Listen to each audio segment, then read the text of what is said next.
Why China is outcompeting Europe in the industries of the future. What if the next global power shift doesn't begin with war, but with factories? What if the products that you buy, the cars that you drive, the energy that you use, and the technology you depend on are all being shaped by one economic race?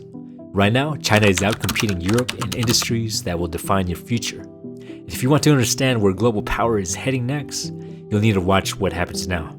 For decades, Europe was seen as a symbol of great engineering. German cars, industrial machineries, advanced manufacturing, and high-end technology. But today, the competitive landscape is changing. In electrical vehicles, solar panels, batteries, and strategic supply chains, China has built powerful advantages through scale, speed, and long-term planning.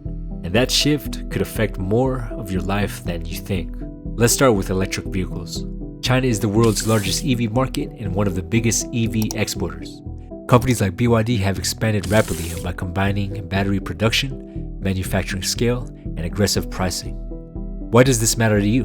Because when lower EV costs enters the global market, competition increases fast. That puts pressure on legacy automakers across Europe. And for European car industries, one of its proudest economic pillars, this transition is massive. The companies that adapt fastest may survive. The ones that move too slowly may fall behind. Now look at solar energy. China dominates much of the global solar manufacturing chain. From panels to key components, it built enormous capacities over many years. That scale helped drive prices lower worldwide. For consumers, that can mean cheaper clean energy. For competitors, it can mean a brutal fight for survival.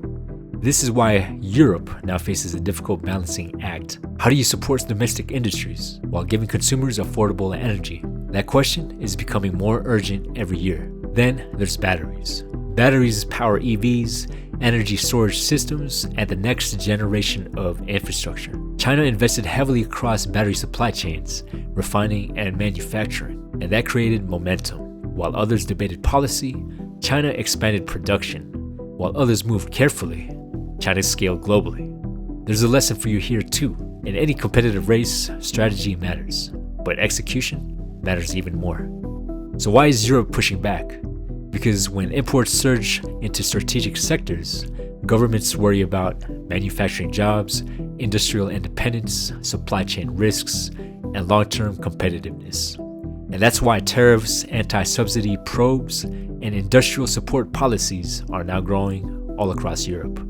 And this is no longer just trade, it's about economic security. The real story isn't simply that China is competing, it's that China is reshaping industries many believe Europe would always lead.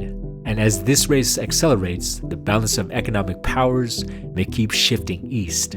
The question is, are we watching a temporary challenge or the start of a new industrial era? Curious on what your thoughts? Feel free to drop a comment below.